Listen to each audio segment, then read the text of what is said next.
शरणौ शरणं प्रपद्ये सप्रेमभीतिकमलाकरपल्लवाभ्यां संवाहनेऽपि सवधिक्रममादधानौ कान्ताभवाङ्मनसगोचरसौ कुमार्यौ श्रीवेङ्कटेशचरणौ शरणं प्रपद्ये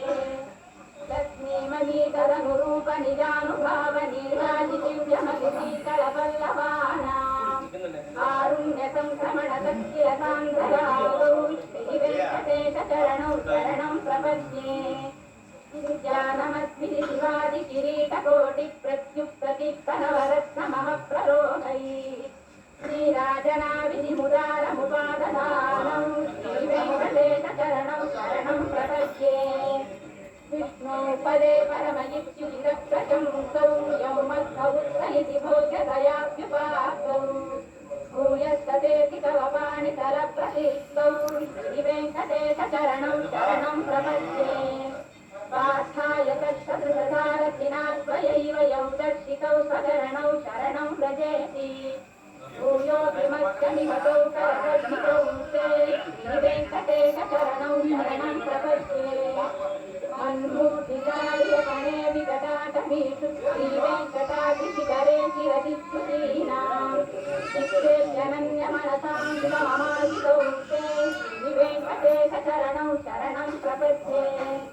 अमुदानगृह्यतवनीतलकीर्णपुष्पौ श्रीवेङ्कटाद्रिशिखराभरणायमानौ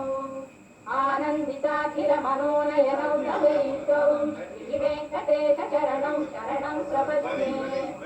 प्रायः प्रपन्नजनता प्रथमावगाह्यो मातुस्तराविव शिशोरमृतायमानौ प्राप्तौ परस्परतुलामतुलान्तरौ ते श्रीवेङ्कटेशचरणौ शरणं प्रपद्ये तत्सोत्तरै सततसेव्यपदाम्बुजेन संसारतारकदयार्द्रसृजञ्चलेन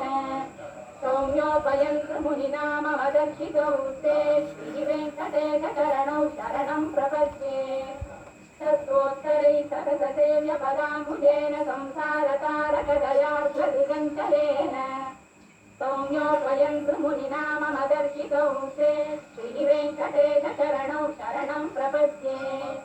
श्रीया घटितया स्वरूपाय भावे प्राप्ते त्वयि स्वयमुपेयतया स्फुरन्त्या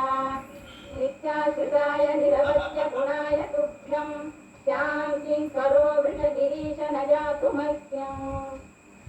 श्रीया घटितया स्वरूपाय भावे प्राप्ते त्वयि स्वयमुपेयतया स्फुरन्त्या नित्याश्रिताय निरवध्य गुणाय तुभ्यं स्यां किं करो वृषगिरीश न जातुमस्यम् श्रियकान्ताय कल्याणनिधये निधयेऽर्थिनां श्रीवेङ्कटनिवासाय श्रीनिवासाय मङ्गलम् श्रियकान्ताय कल्याणनिधये निधयेऽर्थिनां श्रीवेङ्कटनिवासाय श्रीनिवासाय मङ्गलम् लक्ष्मीसविभ्रमालोकसुद्धू विभ्रमचक्षुषे चक्षुषे सर्वलोकानां वेङ्कटेशाय मङ्गलम् श्रीवेङ्कटाद्रिशृङ्गाग्रमङ्गलाभरणाङ्गये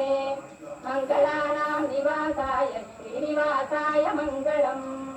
सर्वावयवसौन्दर्यसम्पदा सर्वचेतसां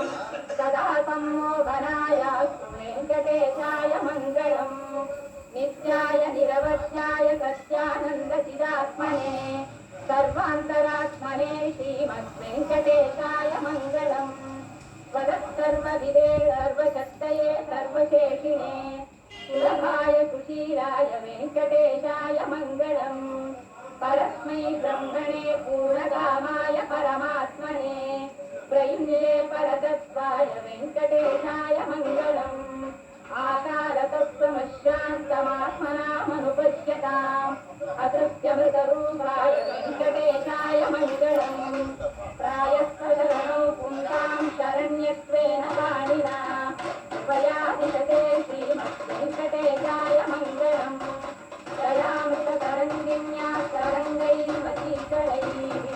अवाङ्गैः सिञ्चते विश्वं वेङ्कटेशाय मङ्गलम् रघुशाम्बरकेशीनां सुषमावसमूर्तये सर्वाक्षितमनायास्तु वेङ्कटेशाय